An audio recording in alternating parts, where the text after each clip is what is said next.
सो hey guys, welcome back health paradise season 1 के explanation के अंदर। अब देखो, इसके अंदर जितने भी एपिसोड्स हैं हम बस उसको 6 वीडियोस के अंदर कवर करने वाले हैं। तो अगर तुमने अभी तक इस चैनल को सब्सक्राइब नहीं करा है तो यार कर लेना, क्योंकि तुम्हें इस पे ऐसे ही कंटेंट देखने को मिलने वाले हैं। तो हाँ, बिना बकवास किए हुए हम शुरू करते हैं अपने इस वीडियो के एक्सप्लेनेशन को बिना किसी देरी के। बट हाँ, उससे पहले वीडियो को लाइक कर देना एंड हाइप ज़रूर से कर देना, ताकि वीडियो को थोड़ा अच्छा रिस्पॉन्स मिल सके। तो आ जाओ फिर शुरू करते हैं इस वीडियो के एक्सप्लेनेशन को बिना किसी देरी के। किसी के सर को उसके धड़ से अलग करना एक बहुत ही बड़ी कला है, और वहाँ कई सारे स्ट्रॉन्ग मसल्स भी होते हैं, और उन्हें काट के हटाना सच में बहुत ही भारी काम होता है, क्योंकि उस जगह पे कम से कम मसल्स के 10 लेयर तक होते हैं, और उन्हें काटना सच में कोई आसान टास्क नहीं होता। एंड तभी हम यहाँ देखते हैं एक आदमी को जो कि अपने तलवार से किसी के सर को काटने वाला होता है, और हमें बताया जाता है कि किसी के सर को एक बार में बिहेड करना सच में बहुत ही मुश्किल काम होता है, और ऐसा कर पाना किसी के लिए भी काफ़ी मुश्किल हो सकता है।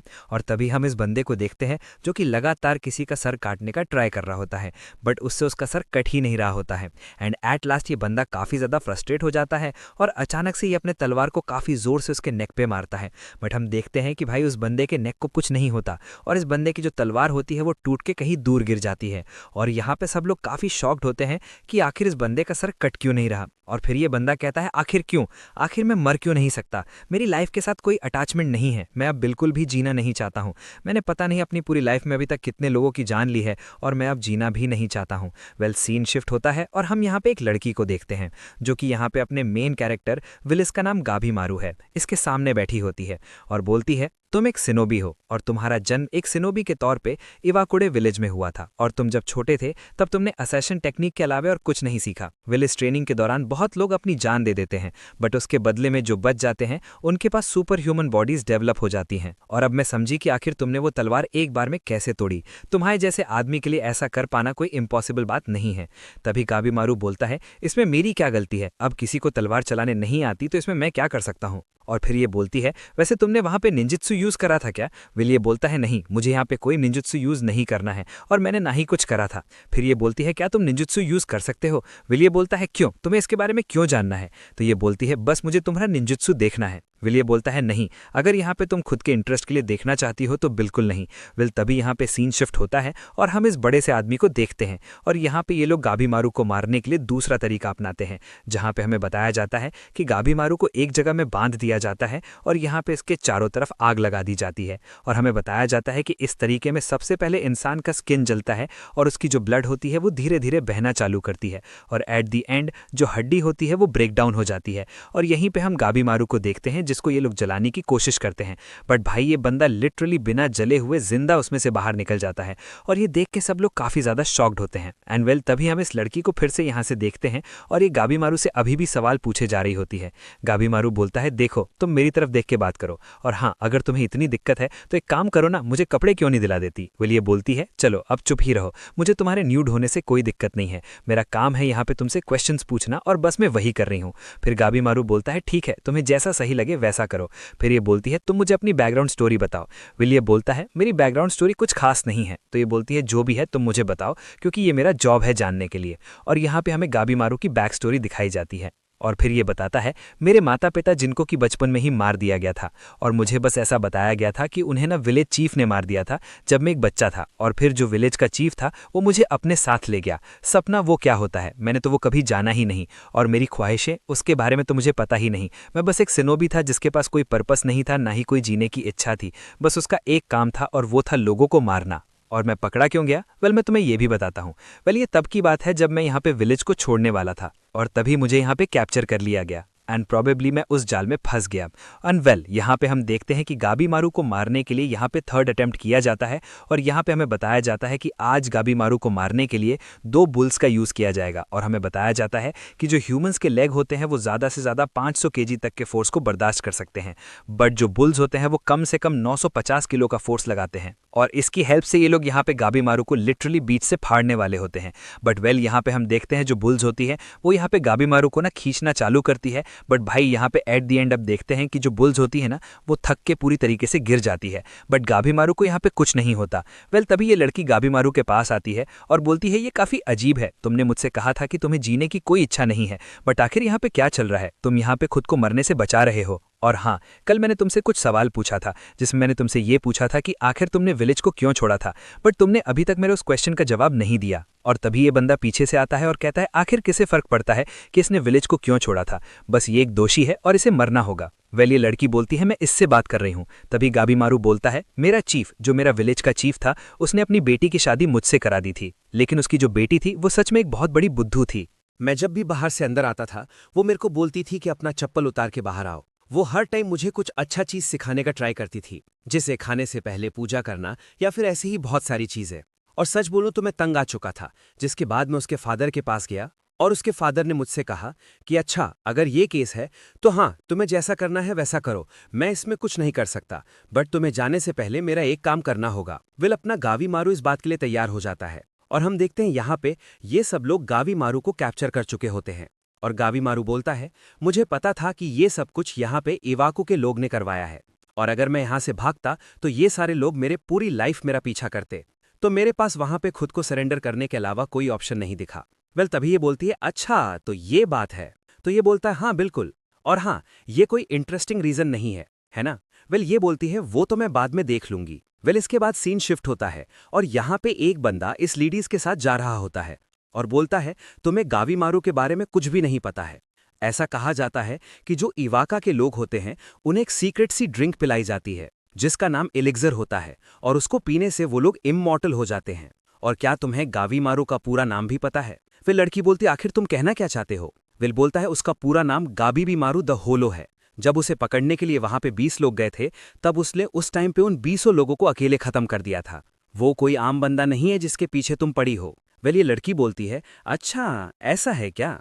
वेल उसको तो मैं देख लूंगी। वेल इसके बाद सीन शिफ्ट होता है और हम गाबीमारू को देखते हैं और वो सोच रहा होता है कि आखिर क्यों मैं अपनी लाइफ को बचा रहा हूं? क्या मुझे अब नहीं मर जाना चाहिए? वेल कोई नहीं, कल मैं इसको पूरी तरीके से खत्म कर दूंगा। वेल हमें यहाँ पे फिर से अगले दिन का एग्जीक्यूशन दिखाया जाता है और हम देखते हैं कि जो गाबीमारू होता है वो फिर से अपनी लाइफ को वहां पे खत्म नहीं करता है और वो उसमें से जिंदा बाहर निकल जाता है। और वो बोलता है आखिर मैं ऐसा क्यों कर रहा हूं? मैं खुद की जान को क्यों बचा रहा हूं? और तभी ये लड़की इस मोटे से बोलती है अब मेरी बारी है, अगर सब कुछ तैयार है तो क्या मैं अपने आप को प्रोसीड कर सकती हूँ? ये बोलता है कि हाँ बिल्कुल, तुम्हें जो करना है वो करो, बस मुझे ये मरा हुआ चाहिए।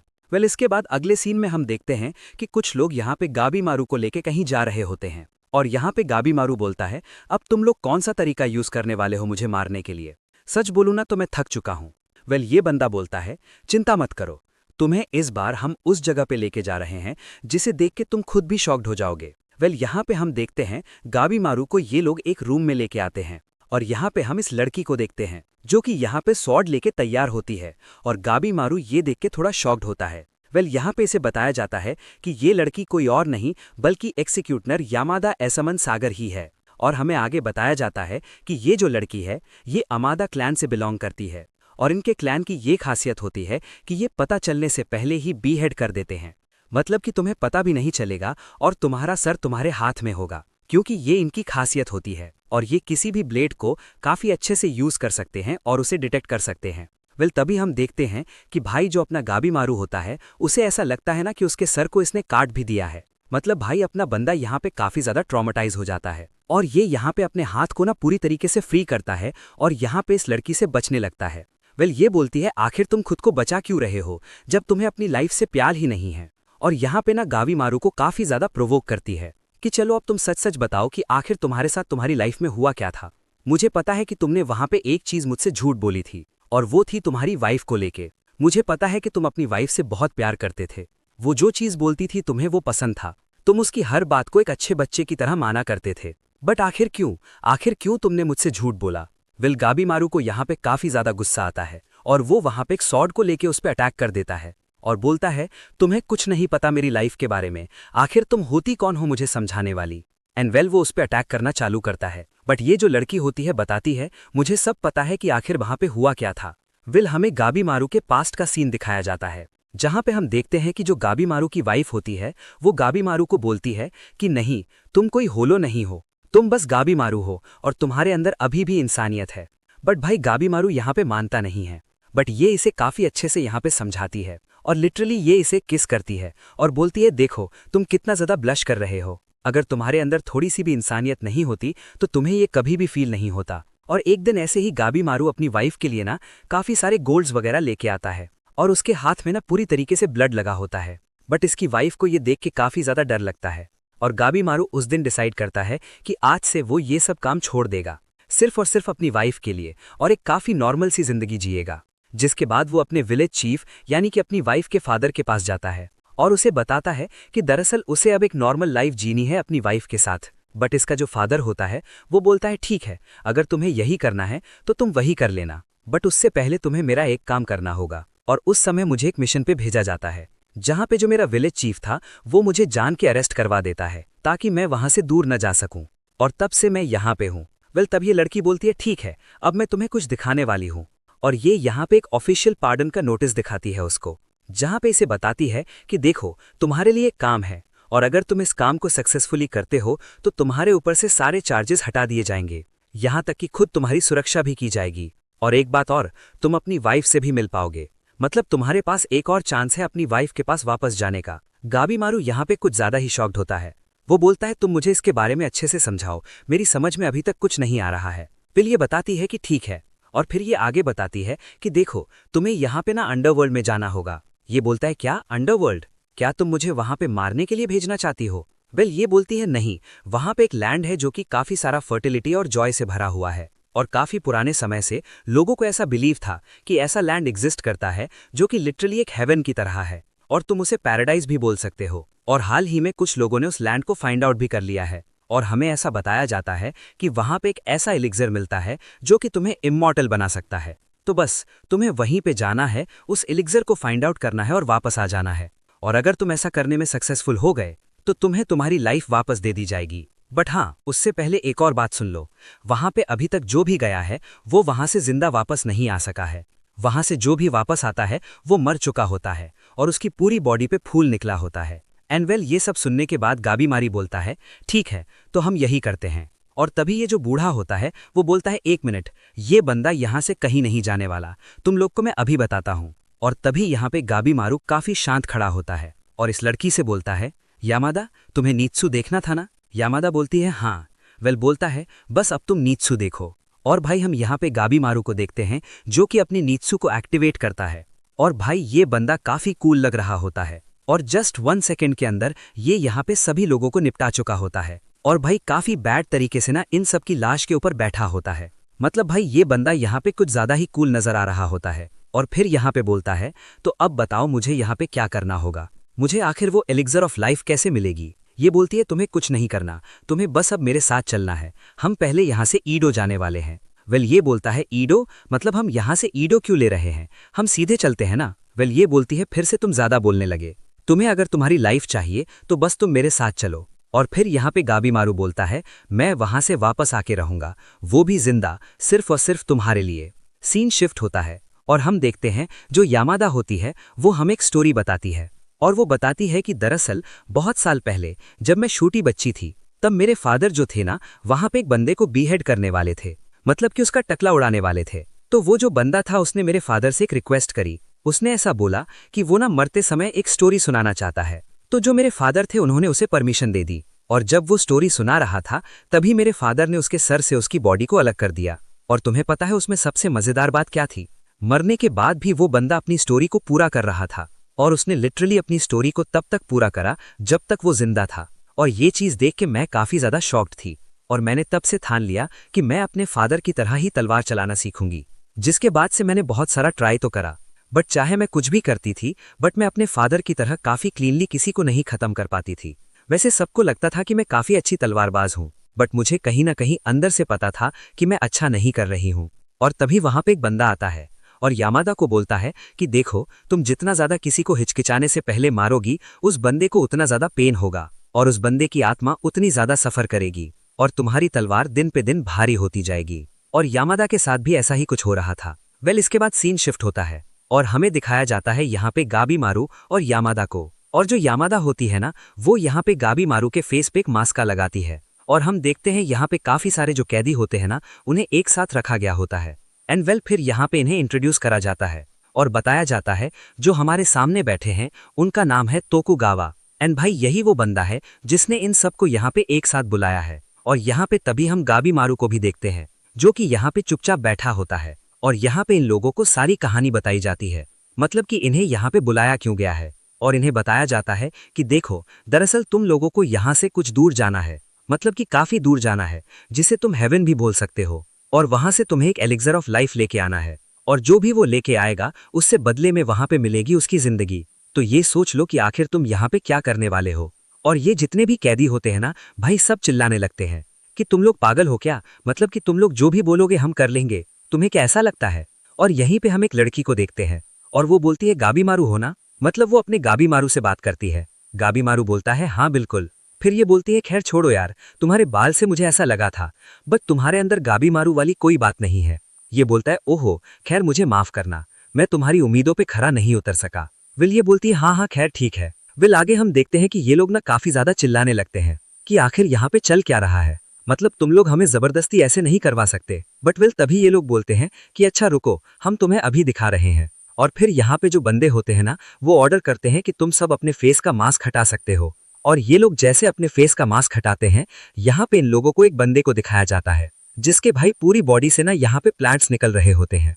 और ये बताता है कि देखो ये जो बंदा है ये लास्ट बंदा है जो कि कल वापस आया है वहां से। और जब ये घर वापस आया था तब तक ये ठीक था, बट थोड़े टाइम बाद से ही इसके बॉडी के अंदर से अजीब तरीके के फ्लावर्स निकलने लगे। तो तुम समझ लो कि यहाँ पे क्या होने वाला है। फिर ये बोलते तुम पागल हो क्या, यहाँ पे चल क्या रहा है, मतलब तुम लोग ये चाहते हो कि हम वहां पे जाके मर जाएं। पहले ये बोलते हैं कि देखो तुम लोग वैसे भी मरने वाले हो, अगर तुम वहां पे नहीं मरोगे तो हम तुम्हें यहाँ पे मार देंगे। तो तुम्हारे लिए भलाई इसी में है कि तुम जाओ और एक ट्राई दो, क्योंकि अगर तुम ऐसा करने में सफल हो गए तो सोच लो तुम्हें तुम्हारी जिंदगी वापस मिल जाएगी। तभी इसमें एक छोटा बच्चा होता है और बोलता है एक बात बताओ, आखिर वहां पे एलिक्सर ऑफ लाइफ होगी, इसकी क्या गारंटी है, मतलब कि तुम ऐसा कैसे कर सकते हो हमारे साथ। फिर ये बोलता है कि अरे यार तुम लोग के बहाने कुछ ज्यादा नहीं हो रहे हैं, मतलब कि तुम लोग हर बातों में एक बहाना बना दे रहे हो। वेल तभी इनमें से एक बंदा कहता है कि छोड़ो यार, मैं नहीं जा रहा इनके साथ, मैं यहां से जा रहा हूं। और वो जैसे यहां से जाने लगता है ना, वो एक बंदा आता है और लिटरली इसके सर को इसके धड़ से अलग कर देता है। फिर यहाँ पे बताया जाता है कि देखो तुम लोग यहाँ पे अकेले नहीं हो, मैं तुम्हें एक बात बताना भूल गया, दरअसल तुम लोग अब इस आइलैंड को छोड़ नहीं सकते। अगर तुम छोड़ना चाहोगे तो यहाँ पे यामादा क्लैन के कुछ एग्जीक्यूटर्स हैं जो कि तुम्हारे सर को तुम्हारे तुंडी से अलग कर देंगे। तो तुम सोच लो कि आगे तुम्हें क्या करना है। मैंने इन लोग के पास अब कोई ऑप्शन नहीं बचता और ये सब लोग यहाँ पे बैठ के देख रहे होते हैं और यहाँ पे जो यामदा होती है वो भी इनको देख रही होती है। और तभी हम देखते हैं कि यहाँ पे जो बंदा होता है ये बोलता है लेकिन एक दिक्कत है, और वो ये है कि हम तुम सबको यहाँ पे एक साथ नहीं भेज सकते। तो ये लोग बोलते हैं आखिर तुम कहना क्या चाहते हो। तभी एक बंदा पीछे से बोलता है अरे बुद्धू, ये कहना क्या चाहता है तुझे अब तक समझ नहीं आया क्या, इसके कहने का एक ही मतलब है, या तो मरो या तो मारो। फिर ये बोलता है तुम कहना क्या चाहते हो। और तभी हम देखते हैं कि जो बंदा होता है ना भाई, एक बंदे को टपका चुका होता है। और तभी यहाँ पे जो ये गार्ड होता है वो बोलता है हाँ एक तरीके से तुम इसे ये भी समझ सकते हो, यहाँ पे तुम्हें खुद को बचाना है और वो भी बिना अपने हाथ को खोले हुए, तो बस चालू हो जाओ। और भाई हम देखते हैं ये सभी लोग यहाँ पे फाइट करना स्टार्ट कर चुके होते हैं और एक दूसरे को मारना चालू कर देते हैं। और यहाँ पे जो बुढ़ा होता है भाई, इसे बहुत मजा आ रहा होता है। ये बोल रहा होता है कि ओहो क्या मजेदार गेम चल रहा है यहाँ पे, मतलब कि देखो तो सही ये मौत का खेल देखने में कितना ज्यादा मजा आ रहा है। और यहाँ पे इसके साथ जो बंदा खड़ा होता है बोलता है कसम से बुढ़ा सठिया ही गया है, मतलब कि ये क्या सोच रहा है, यहाँ पे लोगों को मरवा के इसे क्या ही मिल जाएगा। फिर ये बुढ़ा बोलता है अच्छा एक बात बताओ, इनमें सबसे ज्यादा स्ट्रांग कौन है। फिर ये बताता है कि हाँ मैं आपको अभी बताता हूँ। इसके बाद ये बोलता है देखिए यहाँ पे रेड लिस्ट में कुछ ही लोग हैं जिनको मैं आपसे इंट्रोड्यूस कराते हैं। फिर ये बताता है वो पीले बार वाला बंदा जो अभी लड़ रहा है वो ऐसे तो काफी यंग है बट ये काफी ज्यादा खतरनाक है, इसके पास एक्स्ट्रा ऑर्डिनरी स्किल्स है और ये ना काफी गंदे तरीके से किसी को मार सकता है। फिर यहाँ पे ये एक लड़की को दिखाता है और बोलता है जो ब्लू वाला लड़की आपको दिख रही है सरीगा कैसल के इन्वेजन में इन्वॉल्व थी और ये वहां से बच के भी वापस आ गई थी, तो ये भी कम खतरनाक नहीं है। इसके बाद ये लोग आगे बोलते हैं ये जो बंदा आपको दिख रहा है इसको मास्टर स्वॉर्ड्समैन के नाम से जाना जाता है और ये काफी ज्यादा खतरनाक है। फिर वो आगे एक बड़े से जाइंट के बारे में उसको एक्सप्लेन करता है और बोलता है ये भी बंदा काफी ज्यादा खतरनाक है, ऐसा कहा जाता है कि ना तो तलवार और ना तो तीर इसके शरीर को भेज सकती है, मतलब इसका जो शरीर है वो काफी ज्यादा स्ट्रांग है। और फिर ये बंदा बोलता है अभी यही नहीं, यहाँ पे एक ऐसा बंदा है जो इन सब में खतरनाक है। एंड यू नो यहाँ पे किसकी बात चल रही है, हाँ बिल्कुल यहाँ पे बात हो रही है अपने गाबी मारू की। वो बोलता है वो देखिए गाबी मारू आपके सामने है। फिर ये लोग नोटिस करते हैं कि यार गाबी मारू तो कुछ कर ही नहीं रहा है, वो बस बीच में ऐसे ही खड़ा है और बस सबको मरते हुए देख रहा है। और यहाँ पे जो यामदा होती है वो भी यही सब सोच रही होती है। तो यहाँ पे एक यामदा का दोस्त होता है, वो यामदा के पास आता है और बोलता है यामदा तुम ठीक तो हो ना, क्या तुम्हें लग रहा है कि तुम ये कर पाओगी, देखो ये तुम्हारे बस की बात नहीं है, तो तुम इसे चाहो तो अभी भी छोड़ सकती हो। वेल तभी हमें यहाँ पे एक और फ्लैशबैक दिखाया जाता है और यामदा बोलती है चाहे मैं चाहूं या ना चाहूं, यामदा क्लैन में पैदा होने के बाद ये हमारा काम है कि हम लोगों के सर को काटते रहें, क्योंकि हमें हम इसी पे जीते हैं और हमें उसके बचपन की चीजें दिखाई जाती, जहां पे हम देखते हैं जो यामदा होती है वो यहाँ पे खाने बैठी होती है और उसके पास से लाश को लेके जाया जा रहा होता है। और यामदा हमें बताती है कि बिना चाहते हुए भी हमें ये काम करना पड़ता है, क्योंकि हमारा जो भी चीज़ है वो इसी पे टिका हुआ है। और तभी हम देखते हैं कुछ जो बच्चे होते हैं वो यामदा को यहाँ पे पत्थर से मार रहे होते हैं और बोल रहे होते हैं ये वही है जिसका बाप सबको मारता है, ये उसी की बेटी है, ये भी कातिल है। और यहाँ पे यामदा का सर फूट जाता है और उसके सर से काफी ज्यादा ब्लीडिंग हो रही होती है।